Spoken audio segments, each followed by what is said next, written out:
Hey guys, in this video we will discuss about psychoanalysis और जिसके founder हैं Sigmund Freud. ये MEG5 का ब्लॉक नंबर 8 है। तो जब हम बात करते हैं साइकोएनालिसिस की तो सबसे पहला जो वर्ड होता है, जो नाम हमारे दिमाग में आता है, वो होता है सिगमंड फ्रॉइड।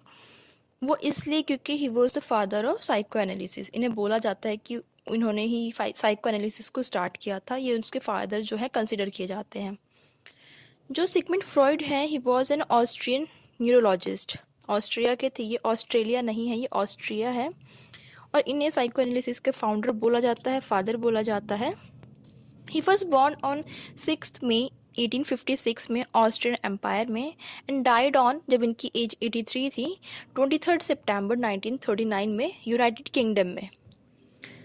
तो अगर हम इनकी बात करते हैं तो जैसे कि one of the most important जो पर्सन थे 19th सेंचुरी के, हम ये भी बोल सकते हैं इन्हें। प्लस जो ह्यूमन बिहेवियर है या फिर ह्यूमन माइंड है, वो किस तरीके से वर्क करता है, तो इसकी स्टडी की थी इन्होंने कि जो ह्यूमन बिहेवियर है, ह्यूमन माइंड है, वो कैसे वर्क करेगा या फिर बिहेवियर कैसे होते हैं, लेवल कैसे होते हैं, उन सब के बारे में फ्रॉइड ने ही हमें बताया है। इन्हें फादर ऑफ साइकोएनालिसिस बोला जाता है, लेकिन क्यों बोला जाता है? क्योंकि ये पहले पर्सन थे जिन्होंने इस स्टडी को स्टार्ट किया था। जो साइकोलॉजी होती है किसी पर्सन की, साइकोलॉजी बिहेवियर, उसकी स्टडी को स्टार्ट किया था इन्होंने सबसे पहले, इसीलिए इन्हें बोला जाता है father of psychoanalysis. He gives a lot of theories. इन्होंने बहुत सारी थ्योरीज दी हैं, जो जैसे कि इन्होंने बोला है थ्योरीज में कि जो ह्यूमन माइंड है, हाउ इट वर्क्स, कि जो ह्यूमन माइंड है वो वर्क कैसे करता है। नेक्स्ट इन्होंने बोला कि how a child sexual instinct affect human behaviour, कि किसी बच्चे के जो सेक्सुअल इंस्टिंक्ट होते हैं, उसके वेज होते हैं, बिहेवियर होता है, वो बड़े होने के बाद उस इंसान के ह्यूमन को बिहेवियर को कैसे अफेक्ट करते हैं। तो इनकी जितनी भी थ्योरीज थी वो सारी ही इम्पॉर्टेंट थ्योरीज थी, लेकिन बट ऑन दैट टाइम इनकी जो थ्योरीज थी वो बहुत ज़्यादा कंट्रोवर्सीज में होती थी, बहुत ज़्यादा क्रिटिसाइज किया जाता था। क्योंकि हमने बोला कि he was a father of psychoanalysis, founder of psychoanalysis, तो उनसे पहले ऐसी कोई थ्योरीज थी नहीं कि लोग समझ सकें कि जो बिहेवियर है, माइंड कैसा वर्क करता है, इन्हें नहीं पता था लोगों को। तो जब उनकी थ्योरी सामने आई तो लोग उसे समझ नहीं पाए, उन्हें नहीं पता चला कि ये कैसी बातें कर रहे हैं, तो इसीलिए उन्हें क्रिटिसाइज किया जाता था। प्लस इनकी जो थ्योरीज हैं उसमें इन्होंने बात करी है सेक्स के बारे में, प्लेजर के बारे में, कि जो फिजिकल प्लेजर होता है, फिजिकल डिज़ायर होती है, वो ह्यूमन माइंड को, ह्यूमन बिहेवियर को कैसे अफेक्ट करती है। तो उस टाइम पे ऐसी चीज़ थी जिसने सडनली से स्कैंडल मचा दिया था, इसीलिए इन्हें कंट्रोवर्सी में थे ये और क्रिटिसाइज़ किया जाता था। उस टाइम पे उनकी थ्योरीज़ की किसी को वैल्यू नहीं थी, लेकिन अब इस टाइम पे अगर हम बात करें प्रेजेंट टाइम पे, सबको उसकी वैल्यू पता चली और now he is considered the father of psycho analysis. अब इनका जो बिगेस्ट कंट्रीब्यूशन है, हम उसकी बात कर लेते हैं। इनका बिगेस्ट कंट्रीब्यूशन है a theory, a way to understand human behaviour, human mind और थॉट। एक ऐसी थ्योरी इन्होंने दी जो मदद करती है ह्यूमन बिहेवियर को समझने में, ह्यूमन माइंड और ह्यूमन थॉट को समझने में मदद करती है। जब इन्होंने ये स्टार्ट किया, when he started human mind study, जब उन्होंने ह्यूमन माइंड की स्टडी करना स्टार्ट किया, उसके दिमाग को समझना शुरू किया, उन्होंने ह्यूमन माइंड को 3 स्टेजेस में या फिर 3 लेवल्स में डिवाइड कर दिया। जब इन्होंने ये स्टार्ट किया कि किसी इंसान के दिमाग को हमें समझना पड़ेगा, तो इन्होंने उस दिमाग को समझने के लिए 3 पार्ट्स में, 3 लेवल्स में उसे डिवाइड कर दिया। एक होता है कॉन्शियस माइंड, दूसरा सब कॉन्शियस या फिर pre conscious, and the third one is unconscious mind. इन्होंने कहा कि जो 3 लेवल होते हैं ये बहुत ज़्यादा इंपॉर्टेंट होते हैं, इनका जो रोल होता है वो बहुत ज़्यादा इंपॉर्टेंट होता है, किसी भी ह्यूमन बिहेवियर को इन्फ्लुएंस करता है ये रोल। जैसे कि ये खुद एक न्यूरोलॉजिस्ट थे, तो इनके जो पेशेंट्स होते थे, जब वो इनसे मिलने आते थे, तो वो इन्हें एक तरीके से बताते थे उनके ड्रीम्स के बारे में, उनके माइंड में क्या क्या चीज़ें चलती हैं, या फिर वो ऐसी चीज़ें जो लोगों को शेयर नहीं करते, वो आके इन्हें एज अ डॉक्टर समझकर इन्हें शेयर करते थे। तब फ्रॉइड को ये पता चला, इन्हें ये लगा कि जो ह्यूमन बिहेवियर है, जो ह्यूमन माइंड हमें दिखाई देता है, एक पर्सन जितनी चीज़ें दिखाता है समाज में, सोसाइटी में, वो चीज़ें बहुत कम होती हैं, लेकिन जो वो छुपाता है सोसाइटी में कि वो नहीं दिखाना चाहता, वो माइंड बहुत ज़्यादा होता है। तो इसीलिए उन्होंने कहा कि जो 3 डिफरेंट लेवल होते हैं दिमाग के, माइंड के, वो ह्यूमन बिहेवियर को इन्फ्लुएंस करते हैं। अब हम फर्स्ट से डिस्कस करेंगे, मतलब कि कॉन्शियस माइंड से। तो कॉन्शियस माइंड होता है जो हम सामने रख करते हैं, जैसे कि जो हम सामने प्रेजेंट कर रहे हैं। अगर मैं इस वीडियो को बना रही हूँ तो जो मैं प्रेजेंट कर रही हूँ, अगर आप वीडियो को देख रहे हैं तो आप उसे जो पढ़ रहे हैं, उसे जो इन्वॉल्व हो रहे हैं वीडियो में, फ़ोन में, पेन, कॉपी, पेंसिल जो भी है, जो आप सोसाइटी में दिखा रहे हैं, जो भी चीज़ें हम दिखाते हैं वो हमारा कॉन्शियस माइंड होता है। और इसे इन्होंने एग्जाम्पल से समझाया फ्रॉइड ने, फ्लोटिंग आइस जो ओशन पे है उसके एग्जाम्पल से। जैसे कि किसी समुद्र में जो हमें बर्फ़ का एक पहाड़ दिखाई देता है पानी के ऊपर, तो जो पानी के ऊपर जो पहाड़ दिखाई दे रहा है वो होता है हमारा कॉन्शियस माइंड। लेकिन हमें ये नहीं पता कि उसके अंदर कितनी गहराई है। जैसे कि इन्होंने आइस के एग्जाम्पल से बोला कि जितनी आइस, जितना वो पहाड़ दिख रहा है ऊपर, उससे 2 गुना या 3 गुना पहाड़ पानी के नीचे भी है। तो जो ऊपर दिख रहा है, जो दुनिया को दिखाई देता है, जो दुनिया को देखती है, वो होता है हमारा कॉन्शियस माइंड, कि जो हम दिखाना चाहते हैं व्हाट वी रिवेल्स।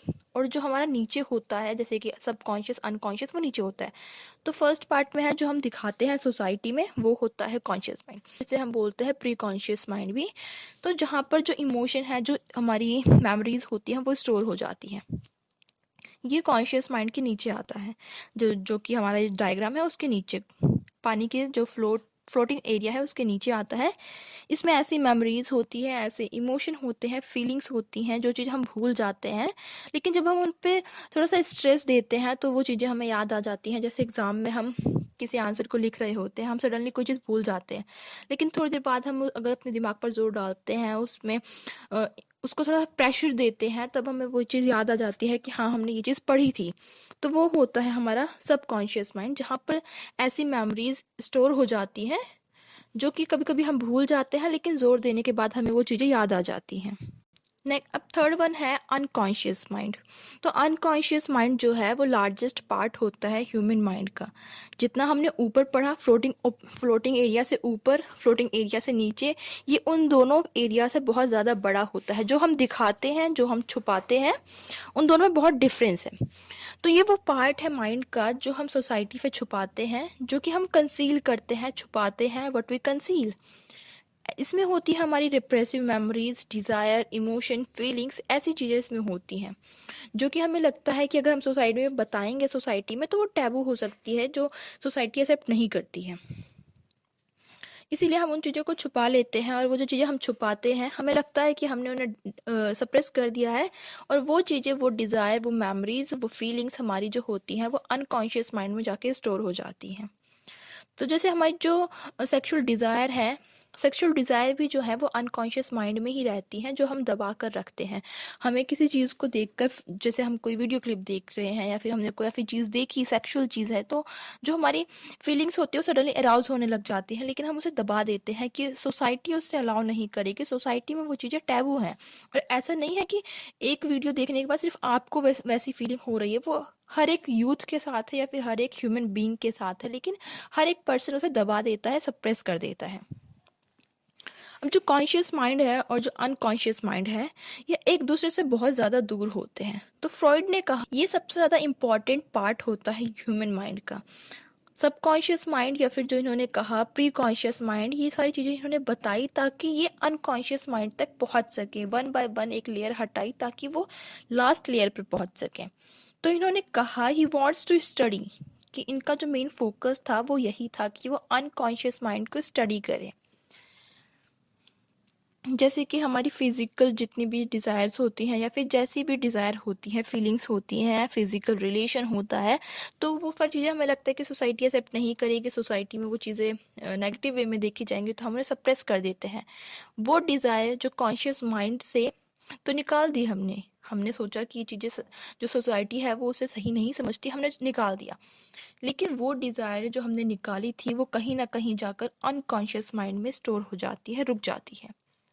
और कुछ सालों बाद या फिर बहुत सारे टाइम्स बाद जब टाइम स्पेंड हो जाता है, तो वो जो कॉन्शियस माइंड है, अगर वो उन चीज़ों पर कंट्रोल कर लेता है, जैसे मेरी कोई डिज़ायर थी और मैंने उसे अपने दिमाग से निकाल दिया, अब कुछ सालों बाद तक भी जो मेरा माइंड है, जो कॉन्शियस माइंड है, उन चीज़ों के ऊपर ओवर पावर करके बैठा हुआ है, तब तो ठीक है। लेकिन अगर वो चीज़ें कंट्रोल से बाहर हो जाती हैं तो प्रॉब्लम क्रिएट होने लग जाती है, जैसे कि डिप्रेशन होने लग जाएगा। जो चीज़ मैं बता नहीं पाई थी, मेरे माइंड में ही इतने सालों से दबी हुई थी, तो मैंने किसी को नहीं बताई, किसी से शेयर नहीं करी, तो वो चीज़ें आप आकर मेरे ऊपर ओवर पावर कर लेंगी और वो डिप्रेशन क्रिएट कर देंगी, डिप्रेशन कर देंगी। मेंटली जो अनस्टेबल होगा वो पर्सन हो जाता है। इसीलिए जो फ्रॉइड है उन्होंने कहा कि जो अनकॉन्शियस माइंड है वो सबसे ज़्यादा इम्पॉर्टेंट है। साइको एनालिसिस को इन्होंने इम्पोर्टेंस दी है इसीलिए कि जो साइको एनालिसिस है उसमें हम इसी चीज़ को स्टडी करते हैं। इन्होंने कहा कि इनकी जो थ्योरी थी टॉकिंग क्योर की, कि बात कर कर किसी चीज़ को ठीक करना, जैसे कि जो डिप्रेस्ड पर्सन होते हैं वो साइकाइट्रिस्ट के पास जाते हैं, उनके पास कोई अलग सी मेडिसिन नहीं होती है कि वो उन्हें दे देंगे और वो डिप्रेशन से बाहर निकल जाएंगे। वो वहाँ पर उन्हें सिर्फ टॉकिंग क्योर देते हैं, मतलब बात कर कर उस चीज़ को आप क्योर कर सकते हैं, ठीक कर सकते हैं। वहाँ पर जो डॉक्टर है वो उनसे बात करता है, पेशेंट से सिर्फ बात ही करता है। लेकिन वहाँ पर जो पेशेंट है वो फ्री है कि वो खुलकर बात करे, क्योंकि जो साइकाइट्रिस्ट होते हैं वो इसी चीज़ में स्टडी करते हैं कि जो पर्सन आया है, जो पेशेंट आया है, वो अपनी हर एक चीज़ को शेयर करे। जो चीज़ वो छुपाता है या फिर नहीं बताना चाहता सोसाइटी में, या फिर उसकी जो भी है, उसने कोई चीज़ देखी है, उसके सडनली दिमाग में क्या आया, वो सब कुछ उसे बताए। तभी जो साइकाइट्रिस्ट है वो उसकी समझ पाएगा कि जो उसकी सप्रेस डिज़ायर है, अनकॉन्शियस माइंड है, वो क्या चाहता है। तो इसीलिए इन्होंने कहा था कि जो टॉकिंग थेरेपी है वो ह्यूमन माइंड के डीप तक जाती है, उसे समझ सकती है। जो ह्यूमन माइंड दिखाई नहीं देता है वो उसे समझ सकती है। तो फ्रॉइड ने कहा कि जब उनके पेशेंट उनके पास आते थे तो उन्हें रियलाइज़ हुआ कि जो ऊपर का माइंड है, जो ह्यूमन दिखाता है, वो बहुत थोड़ी सी चीज़ है, उसका जो अनकॉन्शियस माइंड है वो बहुत ज़्यादा होता है। और यही चीज़ है जो साइको एनालिसिस की जो फाउंडेशन है उसे स्टार्ट करती है, फाउंडेशन रखती है। आगे की थ्योरी में उन्होंने बात करी है थ्री साइकिक जोन की। जो ह्यूमन बिहेवियर के थ्री साइकिक जोन होते हैं वो क्या होते हैं, जैसे कि the first one is the Eid, जो कि प्लेजर प्रिंसिपल होता है। सेकंड है सुपर ईगो, मतलब कि मोरालिटी प्रिंसिपल। और जो थर्ड है वो ईगो, रियलिटी प्रिंसिपल।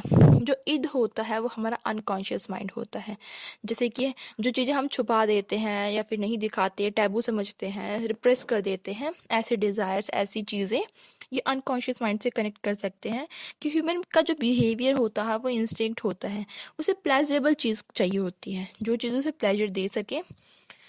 जैसे कि जो स्टोर हाउस भी बोला जाता है, जैसे store house of unfulfilled desire, जो चीज़ पूरी नहीं हो पाती है अनकॉन्शियस माइंड में भी, हमने वही बात करी। तो जो ईद है वो कनेक्टेड होता है लिबिडो से। लिबिडो जो होता है वो प्लेजर होता है, सेक्सुअल प्लेजर है या फिर फिजिकल प्लेजर है या फिर प्लेजर एनर्जी है, ये लिबिडो वही होता है। तो इसमें इन्होंने बात करी लिबिडो को दो पार्ट्स में डिवाइड करके। एक होता है इरोज। इरोज मतलब जो लाइफ इंस्टिंक्ट चीज़ें होती हैं, जैसे कि हम खाना खाते हैं, हमें खाना खाना है क्योंकि हमें ज़िंदा रहना है। तो लाइफ इंस्टिंक्ट जिंदा रहने के लिए जो चीज़ें हम प्लेजर के लिए करते हैं, एक होती है थैनेटोस, THANETOS, जो होती है डेथ इंस्टिंक्ट। इसमें होता है डिप्रेशन, एंगर, या फिर हमारा जो बिहेवियर होता है रूड हो जाता है, ये सब चीज़ें जो हमें नेगेटिव चीज़ों में डाल देती हैं। जो ईद है वो बाय बर्थ स्टार्ट हो जाता है, जैसे कि ब्रेस्ट फीडिंग से स्टार्ट होता है, सकिंग होता है, थम्स अप होता है, ये सारी चीज़ें बच्चे को प्लेजर देती है। उसे उसमें कोई मोरल नहीं पता, कोई उसका फ़ायदा नहीं पता, बस उसे प्लेजर चाहिए होता है किसी भी चीज़ से। ह्यूमन को सिर्फ प्लेजर चाहिए, राइट और रॉन्ग से उन्हें मतलब नहीं होता है इस स्टेज में जब बच्चा छोटा होता है। नेक्स्ट है सुपर ईगो। सुपर ईगो होता है मोरालिटी प्रिंसिपल।